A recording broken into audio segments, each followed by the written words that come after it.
हरे कृष्णा। ओम अज्ञानतिमिरान्धस्य ज्ञानाञ्जनशलाकया चक्षुरुन्मीलितं येन तस्मै श्रीगुरवे नमः।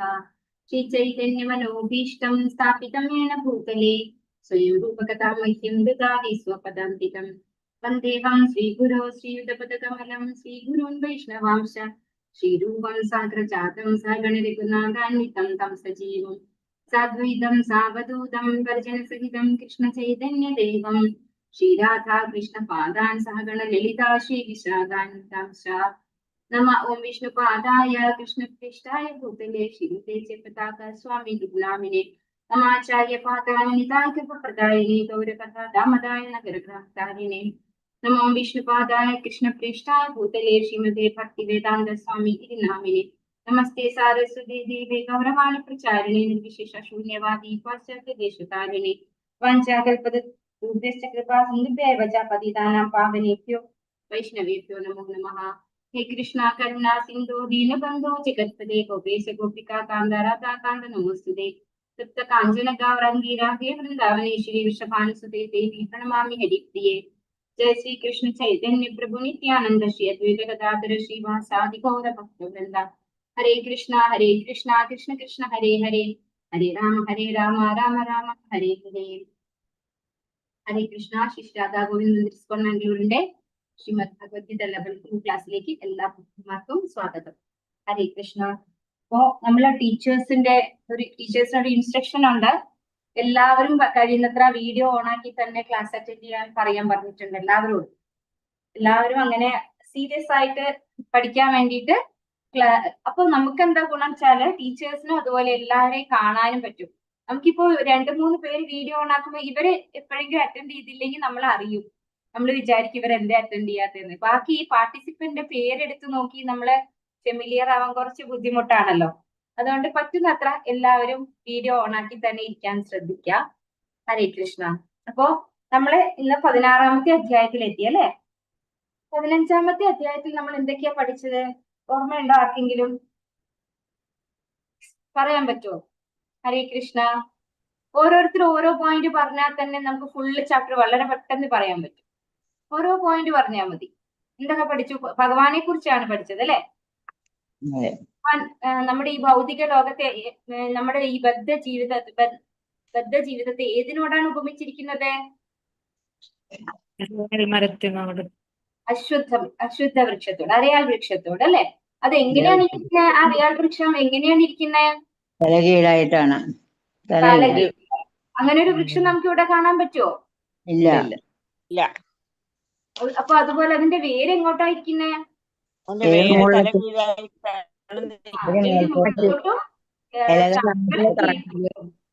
അതുപോലെ അതിന്റെ ഇലകൾ എന്താണ്? ഇലകൾ എന്താണ്? ശാഖകൾ എന്താണ്? വേദമന്ത്രങ്ങളാണ്.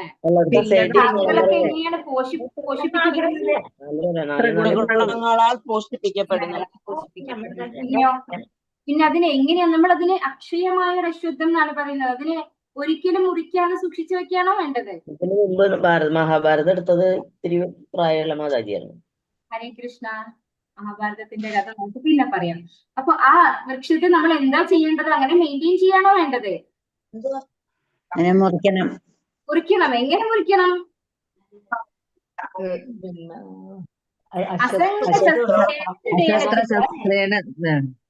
വിരക്തി എന്ന ആയുധം കൊണ്ട്, വാളുകൊണ്ട് നമ്മൾ അതിനെ മുറിച്ച് കളയണം എന്ന് പഠിച്ചു. പിന്നെ ഭഗവാന്റെ നാമത്തെ കുറിച്ച് ഭഗവാൻ പറഞ്ഞല്ലോ. എന്താ പറഞ്ഞത്? ഭാസയതി സൂര്യോ ന ശശാങ്കോ ന നിവർത്തന്തേ തദ്ധാമ പരമം മമ. ഭഗവാന്റെ ധാമത്തിൽ എന്തൊക്കെയാണ് പറഞ്ഞിരിക്കുന്നത്? അവിടെ സൂര്യചന്ദ്രന്മാരൊന്നും വെളിച്ചം വീശുന്നില്ല, അഗ്നി വൈദ്യുതി ഒന്നുമില്ല അല്ലെ. പിന്നെ എന്താണ് പ്രകാശം വരുന്നത്? പ്രകാശിതമാണ്. ഭഗവാനിൽ നിന്നാണ് എല്ലാ ഗ്രഹങ്ങളും പ്രകാശിക്കുന്നത്. പിന്നെയോ ഗത്വാന നിവർത്തന്തേ തദ്ധാമ പരമം മമ. ആ ധാമത്തിൽ എത്തിക്കഴിഞ്ഞാൽ എന്താണ് പ്രത്യേകത? ഭൂമിയിലേക്ക് തിരിച്ചു വരേണ്ടി വരില്ല. തിരിച്ചു വരണ്ട. പിന്നെ എന്ത് പഠിച്ചു നമ്മൾ അതിനകത്ത്? നമ്മള് അമൈവാംശോ ജീവലോകേ ജീവഭൂത സനാതന. നമ്മള് ഭഗവാന്റെ ശാശ്വത അംശങ്ങളാണെന്ന് പഠിച്ചു. നമ്മൾ പിന്നെ എന്തുകൊണ്ടാണ് ഇവിടെ കഷ്ടപ്പെടുന്നത് എന്ന് പഠിച്ചു. എന്തുകൊണ്ടാണ്? മനഃഷ്ടാനേന്ദ്രിയാണി പ്രകൃതിസ്ഥാനി കർഷതി. നമ്മള് ഭൗതികമായ ഒരു ശരീരം സ്വീകരിച്ച് മനസ്സുൾപ്പെടെയുള്ള 6 ഇന്ദ്രിയങ്ങൾ കൊണ്ട് കഷ്ടപ്പെടുകയാണ് ചെയ്യുന്നത്. നമ്മള് ഈ ബദ്ധ ജീവിതം ഇങ്ങനൊരു ശരീരം സ്വീകരിച്ചത് കൊണ്ടാണ് നമ്മൾ ഈ ഭൗതിക പ്രകൃതിയുടെ ത്രിഗുണങ്ങളിൽപ്പെട്ട് ഓരോരോ കർമ്മങ്ങൾ ചെയ്ത് കഷ്ടപ്പെടുന്നത്. പിന്നെന്താ പഠിച്ചത് നമ്മള്? 15ാമത്തെ ശ്ലോകം. സർവസ്യ ചാഹം ഹൃദി സന്നിവിഷ്ടോ മത്തസ്മൃതിജ്ഞാനമപോഹനം ശ വേദൈശ്ച സർവൈരഹമേവ വേദ്യോ വേദാന്തകൃദ്വേദ വിധീവ ചാഹം. എല്ലാവരുടെ ഹൃദയത്തിലും ഭഗവാൻ ഇരിക്കുന്നു അല്ലെ. ആരായിട്ട്? പരമാത്മാവായിട്ട് ഇരിക്കുന്നു. പിന്നെയോ നമ്മുടെ സ്മൃതി, വിസ്മൃതി, ജ്ഞാനം ഒക്കെ ഭഗവാനാണ് തരുന്നത്. മനസ്സിലാക്കി. വേദങ്ങൾ തരുന്നതും ഭഗവാനാണ്, വേദങ്ങൾ ഉണ്ടാക്കിയതും ഭഗവാനാണ്, വേദങ്ങളിലൂടെ അറിയേണ്ടതും ഭഗവാനെ കുറിച്ചാണെന്ന് ഭഗവാൻ പറഞ്ഞിരുന്നു. ഇനി നമുക്ക് 16ാമത്തെ അധ്യായത്തിലേക്ക് കടക്കാം. 16ാമത്തെ അധ്യായം ദേവാസുര ഭാവങ്ങൾ. അപ്പോ ദേവന്മാരും അസുരന്മാരും ആയിട്ടുള്ള ആളുകളെ കുറിച്ചാണ് ഈ അധ്യായത്തില് നമുക്ക് പറഞ്ഞു തരുന്നത്. 2 വിധത്തിലുള്ള ആളുകൾ അല്ലെ. അഭയം സത്വസംശുദ്ധി ജ്ഞാനയോഗ വ്യവസ്ഥിതി ദാനം ദമശ്ച യജ്ഞശ്ച സ്വാധ്യായസ്തപ ആർജവം അഹിംസ സത്യമക്രോധഃ ത്യാഗശാന്തിരപൈശുനം ദയാ ഭൂതേഷ്വലോലുപ്ത്വം മാധവം വീരചാപലം തേജക്ഷമാധൃതി ശൗചം അദ്രോഹോ നാതിമാനിത ഭവന്തി സമ്പദം ദേവീം അഭിജാതസ്യ ഭാരത. പരമദിവ്യോത്തമ പുരുഷൻ പറഞ്ഞു, ഹേ ഭാരത, നിർഭയത, അസ്തിത്വത്തിന്റെ ശുദ്ധി, ആധ്യാത്മിക ജ്ഞാനനിഷ്ഠ, ദാനം, ആത്മനിയന്ത്രണം, യജ്ഞം, വേദപഠനം, തപസ്, ലാളിത്യം, അഹിംസ, സത്യം, ക്രോധമില്ലായ്മ, ത്യാഗം, ശാന്തി, പരദൂഷണത്തിൽ വെറുപ്പ്, സർവജീവികളോടും കാരുണ്യം, ലോഭമില്ലായ്മ, മൃദുല സ്വഭാവം, വിനയം, സ്ഥിരനിശ്ചയം, തേജസ്, ക്ഷമ, ധൈര്യം, ശൗചം, അസൂയാരാഹിത്യം, ബഹുമതിക്കുള്ള വാഞ്ചയില്ലായ്മ, ഇതെല്ലാം ദിവ്യ പ്രകൃതിയാൽ അനുഗ്രഹീതരായ ദൈവികതയുള്ളവർക്കുള്ള ഗുണങ്ങളാണ്. ഇവിടെ നമുക്ക് പ്രത്യേകം ശ്രദ്ധിക്കേണ്ടത് അവസാനത്തെ ലൈനിൽ നമ്മൾ നോക്കിക്കോളൂ. ഭവതി സമ്പദം ദേവീം അഭിജാതസ്യ ഭാരത എന്നാണ് പറയുന്നത് അല്ലെ. അത് ജന്മനാ വരുന്നതാണ്. ജന്മന അഭിജാതസ്യ, നമ്മൾ ജനിക്കുമ്പോ തന്നെ നമുക്കുള്ള ഒരു ഗുണമാണ്. ഏത് ഗുണം? ദൈവീം സമ്പദം അല്ലെ. നമ്മള് ദൈവികമായിട്ടുള്ള ഈ പ്രകൃതിയില് ഒരുപാട് ഗുണങ്ങളെ കുറിച്ചാണ് ഭഗവാൻ ഈ 3 ശ്ലോകങ്ങളിലായിട്ട് പറയുന്നത്. ഇതൊക്കെയാണ് പറഞ്ഞത്. നിർഭയത. എന്താണ് നിർഭയത? ഭയമില്ലാതിരിക്കുന്ന അവസ്ഥ അല്ലെ. നമ്മൾ ഭഗവാനാൽ പ്രൊട്ടക്ട് ചെയ്യണമെന്ന് തിരിച്ചറിയുന്ന ഒരു വ്യക്തിക്ക്, അതായത് എല്ലാ ജീവാത്മാവിനെയും സംരക്ഷിക്കുന്നത് ഭഗവാനാണ്. ആ ഒരു തിരിച്ചറിവുള്ള വ്യക്തിക്ക് ഉണ്ടാവുന്നതാണ് എന്ത്? നിർഭയത. അല്ലാതെ ഒരു രാക്ഷസീയ സ്വഭാവമുള്ള, നമുക്കറിയാം ഹിരണ്യകശിപു വളരെ എന്താ പറയാ എല്ലാവരെയും പിടിച്ചടക്കിയിട്ടുള്ള ആളായിരുന്നു. പക്ഷെ നമ്മുടെ തൂണിൽ നിന്ന് ഭഗവാൻ നരസിംഹമൂർത്തിയായിട്ട് വന്നപ്പോ അവിടെയും ആര് ഭയന്നിരുന്നു? ഹിരണ്യകശിപുവും ഭയന്നിരുന്നു അല്ലെ. അപ്പൊ നിർഭയത എന്ന് പറയുന്നത് ഭഗവാനെ ആശ്രയിക്കുന്നവർക്ക് ഉള്ളതാണ്. അവിടെ പ്രഹ്ലാദ മഹാരാജാവ് എവിടെയും ഭയന്നില്ല. നരസിംഹത്തെ കണ്ടിട്ട് പോലും ഭയന്നിട്ടുണ്ടായില്ല. അസ്തിത്വത്തിന്റെ ശുദ്ധി, അതായത് നമ്മള് ഈ പ്യൂരിറ്റി എന്ന് പറയും. നമ്മള് 4 യമനിയമങ്ങൾ പാലിക്കുന്നതിൽ ഒന്നാണ് ഇല്ലുസിറ്റ് സെക്സ് അല്ലെ. അത് അസ്തിത്വത്തിന്റെ ശുദ്ധി എന്ന് പറയുന്നത് അതാണ്. ആധ്യാത്മിക ജ്ഞാനനിഷ്ഠ, അതായത് ആധ്യാത്മികമായിട്ടുള്ള അറിവില് നിഷ്ഠ ഉണ്ടാവണം. ദാനം, ദാനം എങ്ങനെ ചെയ്യണം എന്ന് അടുത്ത അധ്യായത്തിൽ വ്യക്തമായിട്ട് പറയുന്നുണ്ട്. അപ്പോ ദാനം അതും ആ വ്യക്തിയുടെ ഒരു ക്വാളിറ്റിയാണ്. ഇങ്ങനെയുള്ള വ്യക്തിയുടെ ദൈവിക പ്രകൃതിയുള്ള വ്യക്തിയുടെ ക്വാളിറ്റിയാണ് ഇവിടെ പറയുന്നത്. ആത്മനിയന്ത്രണം, സെൽഫ് കൺട്രോൾ ഉള്ള ആളായിരിക്കും. യജ്ഞം ചെയ്യാം. നമ്മളിവിടെ കലികാലത്തിൽ ചെയ്യുന്ന യജ്ഞം ഏതാണ്? യജ്ഞം എന്ന് പറയുമ്പോൾ എല്ലാവരുടെ മനസ്സിലും ഒരു ഫയർ സാക്രിഫൈസ് അല്ലെ, ഒരു ഹോമകുണ്ട ഉണ്ടാക്കി അതിൽ അഗ്നിയും നെയ്യൊക്കെ ചെയ്തുകൊണ്ടുള്ള യജ്ഞമാണ് എല്ലാവരും ഓർക്കുക. പക്ഷെ കലിയുഗത്തിൽ നമുക്ക് ഒരേ ഒരു യജ്ഞമാണ് പറഞ്ഞിരിക്കുന്നത്, അത് ജപയജ്ഞമാണ്. പിന്നെ വേദപഠനം, വേദങ്ങൾ പഠിക്കുക. വേദപഠനവും ശ്രീമദ് ഭാഗവതം, ഭഗവത്ഗീത പഠിക്കുന്നതും ഒരുപോലെ തന്നെയാണ്. അപ്പോ വേദപഠനം. തപസ് എന്താണ്? നമ്മള് ഏകാദശി പോലെയുള്ള വ്രതങ്ങൾ എടുക്കും. അതുപോലെ വൈഷ്ണവ അപ്പിയറൻസ് ഡേ, ഡിസപ്പിയറൻസ് ഡേ കുറെ നമ്മൾ പറയുന്നുണ്ട്. പിന്നെ ഹാഫ് ഡേ, ഉച്ചവരെ എടുക്കുക. അതുപോലെ നരസിംഹ ത്രയോദശി, അങ്ങനെ കുറെ വൈഷ്ണവ കലണ്ടർ പ്രകാരം കുറെ വ്രതങ്ങളുണ്ട്. അപ്പൊ അതൊക്കെ നമുക്ക് എടുക്കുന്നത് തപസ്സിലാണ് വരുന്നത്. ലാളിത്യം എന്താണ്? നമുക്ക് ഒരു എല്ലാവരും എന്നെ റെസ്പെക്ട് ചെയ്യണം എന്നുള്ളൊരു ആഗ്രഹം ഇല്ലാതിരിക്കുന്നത് തന്നെയാണ് ലാളിത്യം. അഹിംസ, അഹിംസ പറഞ്ഞു കഴിഞ്ഞാൽ എന്താണ്? നമ്മൾ രണ്ടു തരത്തിലുള്ള പറഞ്ഞു തന്നു അല്ലെ, നേരത്തെ ഒരു ശ്ലോകത്തിൽ ഇതൊക്കെ വന്നിട്ടുണ്ട്, ഈ അഹിംസ ലാളിത്യം ഒക്കെ. അഹിംസ എന്താ പറഞ്ഞത്? മറ്റ് മൃഗങ്ങളെ അല്ലെങ്കിൽ മറ്റു മനുഷ്യരെ ഒന്നും ഉപദ്രവിക്കാതിരിക്കൽ മാത്രമല്ല അഹിംസ, മറ്റുള്ള ജീവാത്മാക്കൾക്ക് ഭഗവാനെ കുറിച്ച് പറഞ്ഞു കൊടുക്കൽ കൂടിയാണ് അഹിംസ എന്ന് പറയുന്നത്. കാരണം എല്ലാവർക്കും ഭഗവാൻ എന്താണ്? തുല്യരാണ് അല്ലെ. ഭഗവാൻ എല്ലാവരെയും സർവസ്യ ചാഹം ഹൃദി സന്നിവിഷ്ടോ പറയുന്നു. പിന്നെ സുഹൃതം സർവഭൂതാനാം ഭഗവാൻ പറയുന്നുണ്ട് അല്ലെ. അപ്പൊ ഭഗവാൻ എവിടെയും എന്റെ ഭക്തന്മാരുടെ അടുത്ത് മാത്രം എന്ന് പറയുന്നില്ല. അതേ ഭഗവാന് ഭക്തന്മാരോടൊരു പ്രത്യേക മമതയും വാത്സല്യവും ഉണ്ട് എന്നുള്ളത് ശരിയാണ്. പക്ഷെ ഭഗവാൻ എല്ലാവരോടും ഒരുപോലെയാണ് ഇരിക്കുന്നത്. അപ്പൊ അങ്ങനെയുള്ള ഭഗവാനെ കുറിച്ച് എല്ലാവർക്കും പറഞ്ഞു കൊടുക്കുക എന്നുള്ളതും എന്താണ്? അഹിംസയിലാണ് വരുന്നത്. പിന്നെ സത്യം, ഏത് സാഹചര്യത്തിലും സത്യം തുറന്നു പറയാനുള്ളൊരു ധൈര്യം, ആ ഒരു ആർജവം ആർക്കുണ്ടാവും? ഭക്തന്മാർക്കുണ്ടാവുന്നതാണ് ഇവിടെ നമ്മൾ പറയുന്നത്. ദിവ്യ പ്രകൃതിയാൽ അനുഗ്രഹീതരായവരുടെ ഗുണങ്ങളെ കുറിച്ചാണ്. ക്രോധമില്ലായ്മ, ആരോടും ക്രോധം ഉണ്ടാവില്ല. ത്യാഗം, എന്തെങ്കിലും ത്യജിക്കാൻ ബുദ്ധിമുട്ടുണ്ടാവില്ല. ശാന്തി, പീസ്ഫുൾ ആയിരിക്കും ആളല്ലേ. പരദൂഷണത്തിൽ വെറുപ്പ്, അപ്പൊ മറ്റുള്ള ആളുകളുമായിട്ട് മറ്റൊരാളെ കുറിച്ച് കുറ്റം പറയുന്ന സ്വഭാവം ആർക്കുണ്ടാവില്ല? ദൈവിക പ്രകൃതി ഉള്ളവർക്കുണ്ടാവില്ല. സർവ്വജീവികളോടും കാരുണ്യം, എല്ലാവരോടും കാരുണ്യം ഉണ്ടാവും. എന്തുകൊണ്ടാണ് കാരുണ്യം ഉണ്ടാകുന്നത്? നമ്മൾ 5-ാമത്തെ അധ്യായത്തിൽ പഠിച്ചു. എന്താണ്?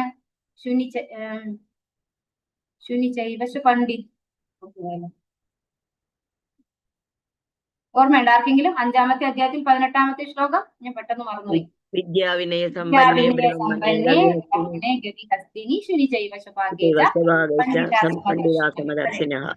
അതെ, എല്ലാ ജീവാത്മാക്കളെയും ഒരുപോലെ ദർശിക്കുന്ന ആളായിരിക്കും ആര്?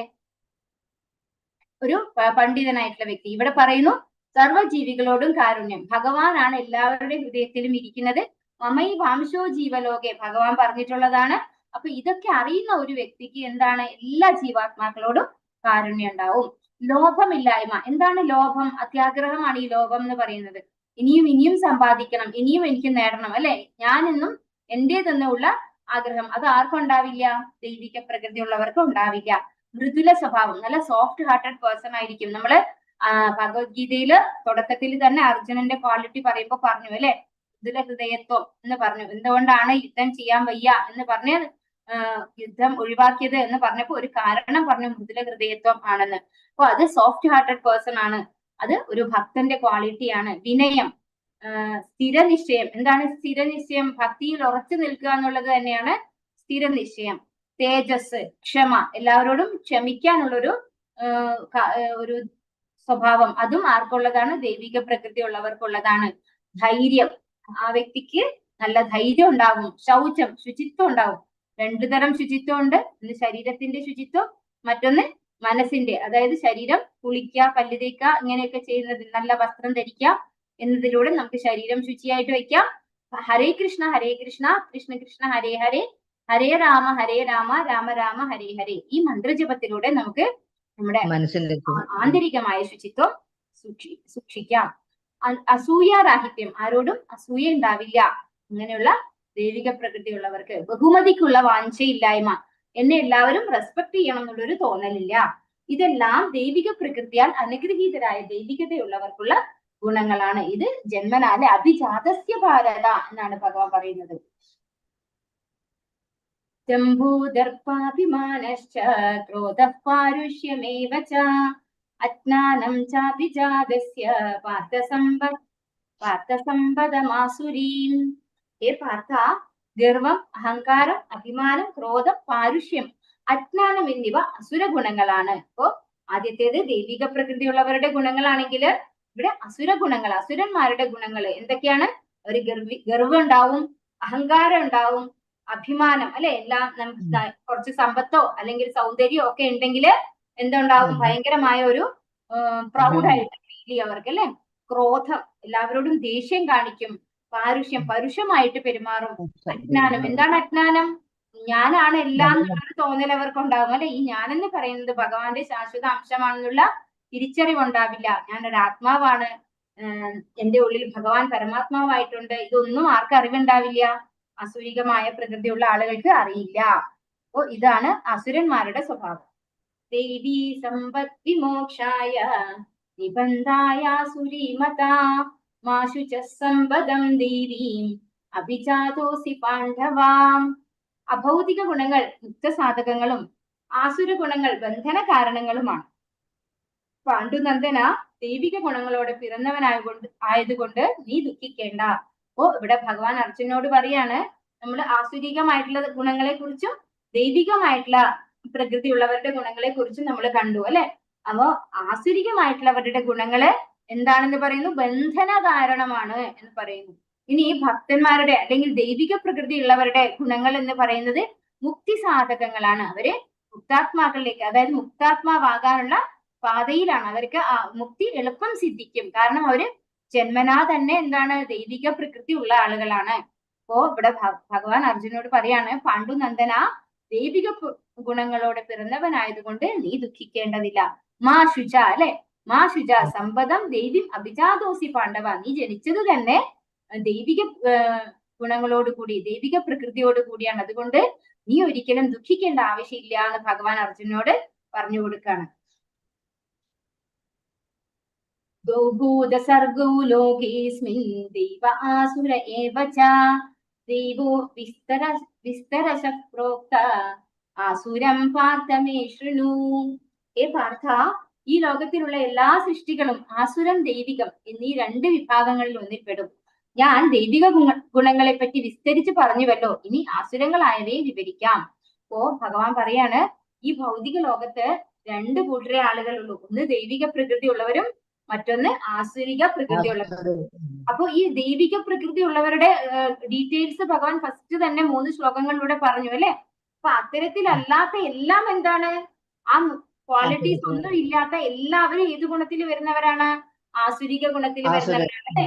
അപ്പൊ ഇങ്ങനെയുള്ള രണ്ട് ആളുകൾ മാത്രമേ ഇവിടെയുള്ളൂ. ഒന്ന് ദൈവികരായിട്ടുള്ളവരും മറ്റൊന്ന് ആസുരികരായിട്ടുള്ള ആളുകളും. അപ്പോ ഇനി ഭഗവാൻ ആസുരികരായിട്ടുള്ള ആളുകളെ കുറിച്ച് വിവരിക്കാം എന്നാണ് ഇവിടെ പറയുന്നത്.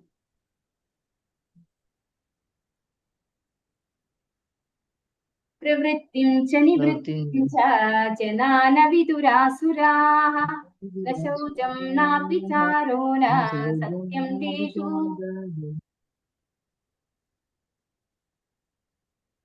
വിദ്യതേ സത്യം ദേശ. പ്രവൃത്തിം ച നിവൃത്തിം ച ജനാന വിദുരാസുരാഃ ന ശൗചം നാപി ചാചാരോ ന സത്യം തേഷു വിദ്യതേ.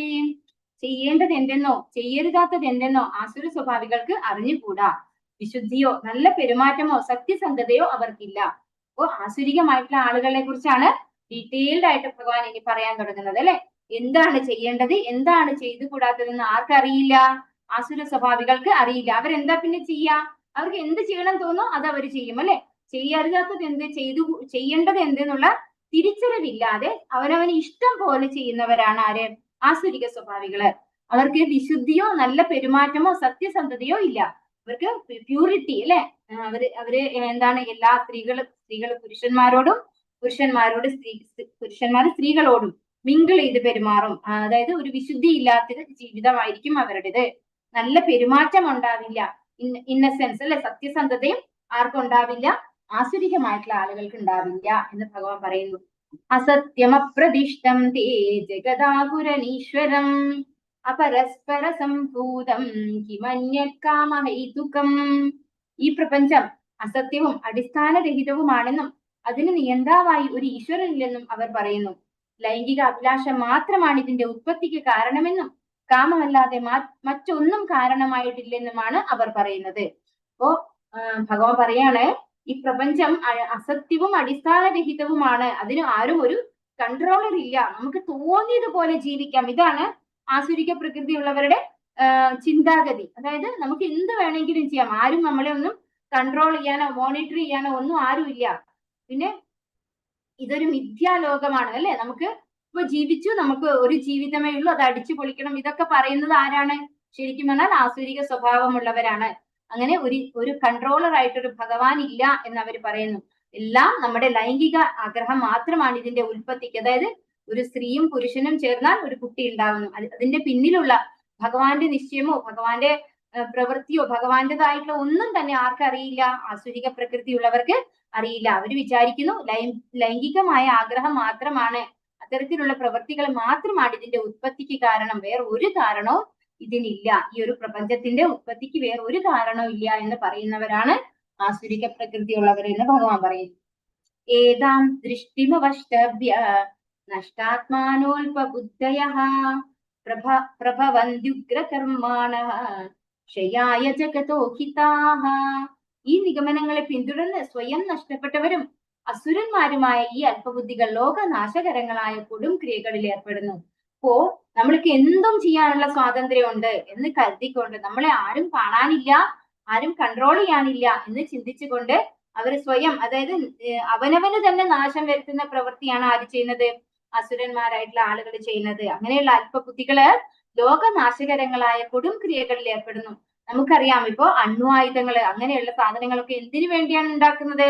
എല്ലാം നശിപ്പിക്കാൻ വേണ്ടിയാണ്, അല്ലെ? ഒന്നിനും നന്മ വരുത്താൻ ഇങ്ങനെയുള്ള കർമ്മങ്ങൾ കൊണ്ട് സാധിക്കില്ല, പകരം നശിപ്പിക്കാനാണ് സാധിക്കുന്നത്. അപ്പൊ നമുക്ക് ഇഷ്ടമില്ലാത്ത ആളുകളെയൊക്കെ കൊന്നുകളയാം, അവരെയൊക്കെ ഇല്ലാതെയാക്കാം, അങ്ങനെ ചിന്തിക്കുന്നവരാണ് ഈ ആസുരിക പ്രകൃതിയുള്ളവര്. നമുക്ക് ഇവിടെ അർജുനനെ തന്നെ നമുക്ക് കാണാം, ഇത്രയും ക്രൂരതകൾ ചെയ്തിട്ട് പോലും അവരെ ഒന്നും കൊന്നിട്ട് എനിക്ക് ഒരു സുഖം വേണ്ട എന്നാണ് അർജുനൻ പറഞ്ഞത്, അല്ലെ?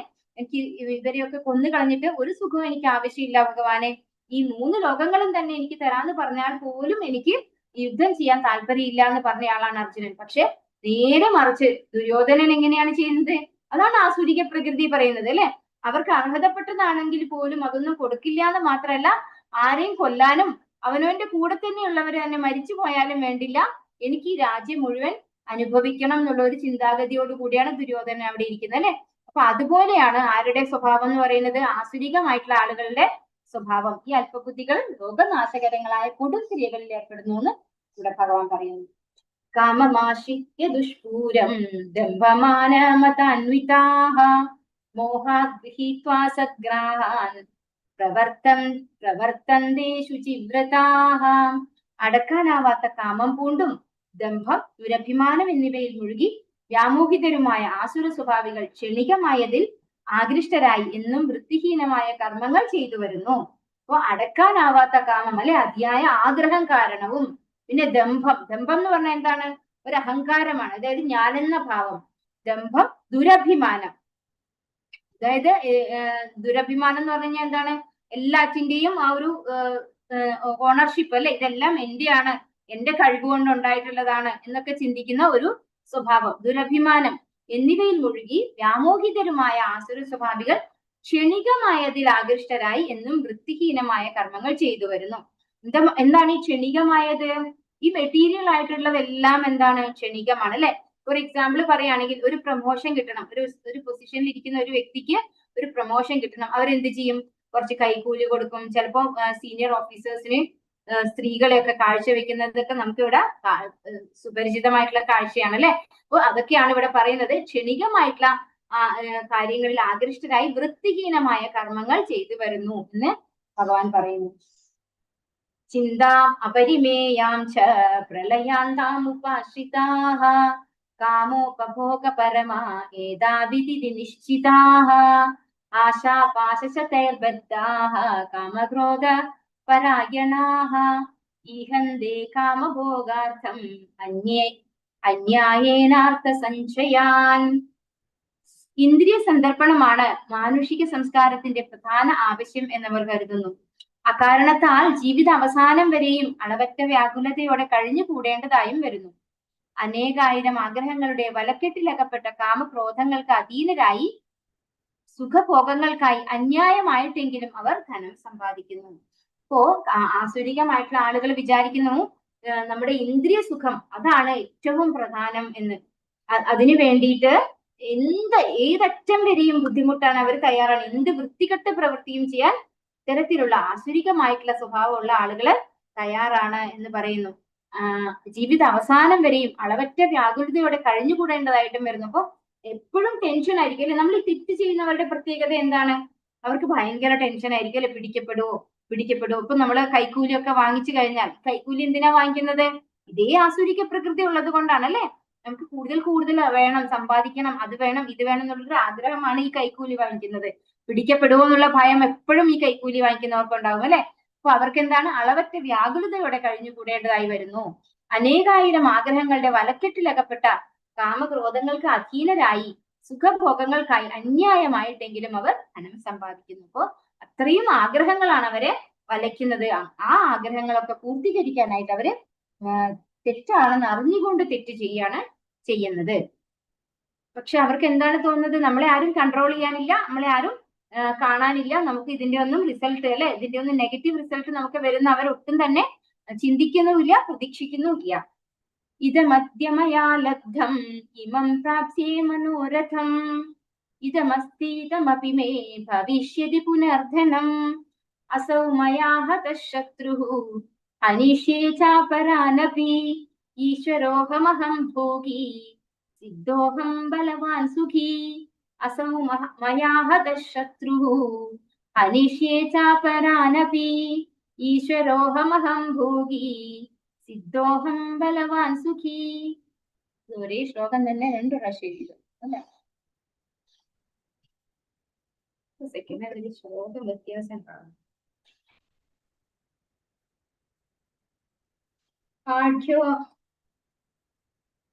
ആഢ്യോ വിജനവാനസ്മി കോന്യോസ്തി സദൃശോ മയാ യക്ഷേ യഥാസ്യാമി മോദിഷ്യ ഇത്യജ്ഞാന വിമോഹിതാഃ. രണ്ടാമത്തെ ശ്ലോകം 15ാമത്തെ ശ്ലോകം ഇത് തെറ്റാണ്, അത് വേറെ ശ്ലോകമാണ്. ഇപ്പോ ആസുരികമായിട്ടുള്ള ആളുകളുടെ സ്വഭാവത്തെ കുറിച്ച് തന്നെയാണ് വീണ്ടും ഭഗവാൻ പറയുന്നത്. ആസുര സ്വഭാവി ഇങ്ങനെ വിചാരിക്കും, ഇന്ന് എനിക്ക് ഇത്രയേറെ ധനമുണ്ട്, എന്റെ പദ്ധതികൾ അനുസരിച്ച് ഞാൻ ഇനിയും ധനം ആർജിക്കും, ഇത്രയേറെ ധനം എനിക്കിപ്പോഴുണ്ട്, അത് ഭാവിയിൽ കൂടി വരികയും ചെയ്യും.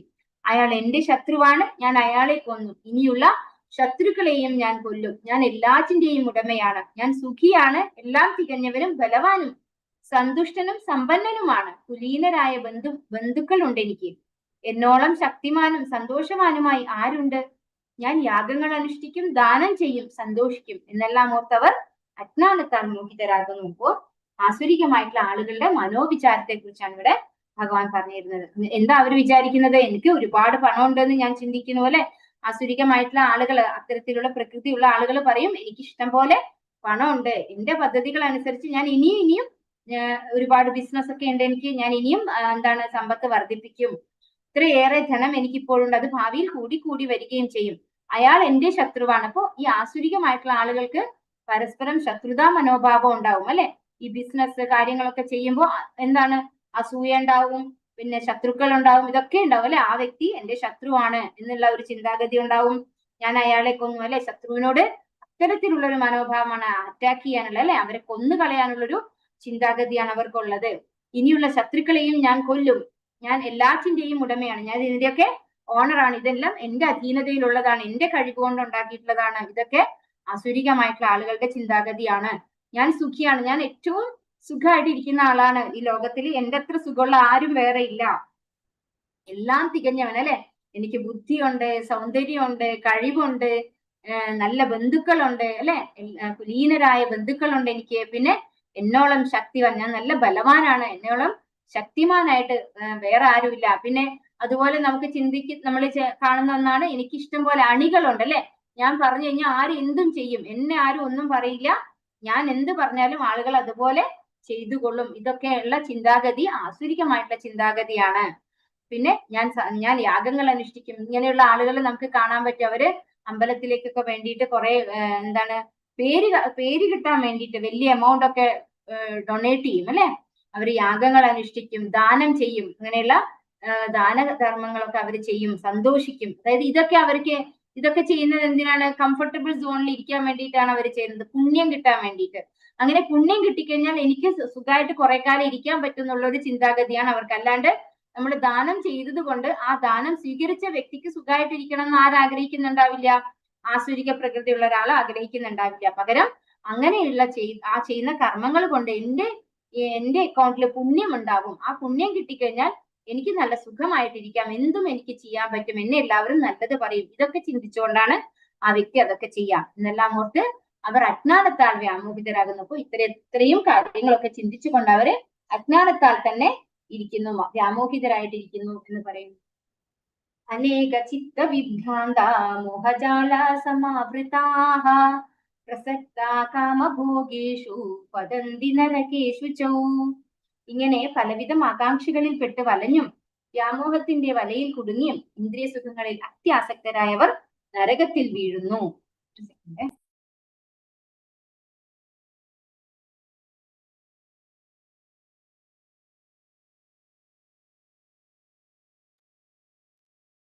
അപ്പൊ ഇത്തരത്തിലൊക്കെ ചിന്തിച്ച് ആസുരിക സ്വഭാവികളായിട്ടുള്ള ആളുകള് വ്യാമോഹത്തിന്റെ വലയിൽ കുടുങ്ങി ഇന്ദ്രിയ സുഖങ്ങളിൽ ആസക്തരായി.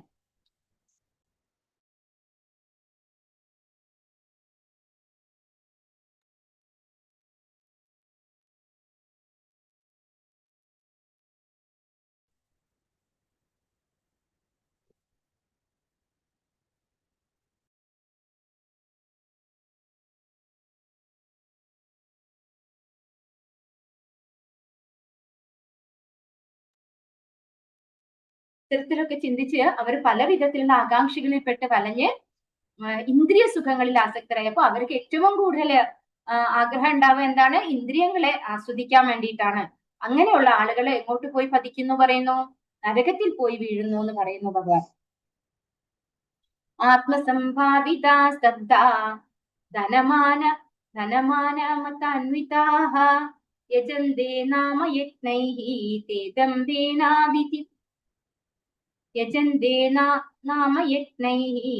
ദംഭേനാവിധി പൂർവകം.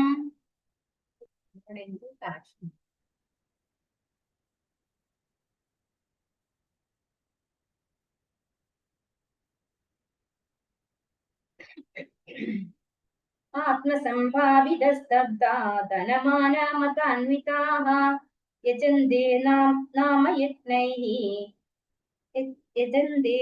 യജ്ഞസ്തേ ദംഭേനാവിധി പൂർവകം. നിഷേധികളും സ്വയം സംതൃപ്തരുമായി സമ്പത്ത്, ദുരഭിമാനം ഇവയാൽ വ്യാമോഹിതരായി അഹങ്കാരത്തോടെ അവർ ചിലപ്പോൾ വൈദിക വിധികൾ അനുസരിക്കാതെ തന്നെ പേരിന് ചില യജ്ഞങ്ങൾ അനുഷ്ഠിക്കാറുണ്ട്. അപ്പൊ അത്തരത്തിലുള്ള ആസുരിക സ്വഭാവികളെ പറയുന്നു ഭഗവാൻ, നിഷേധികളാണ് അവര്.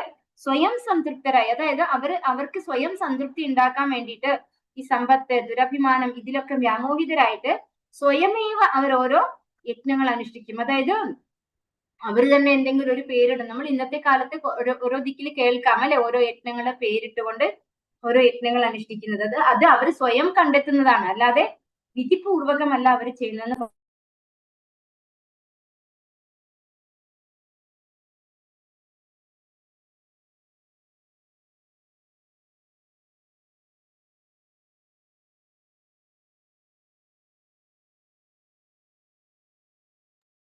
ശ്രീകൃഷ്ണ ബാക്കി നമുക്ക് നാളെ എടുക്കും, അല്ലാണ്ട് ചുമക്കുന്നതായിരിക്കും.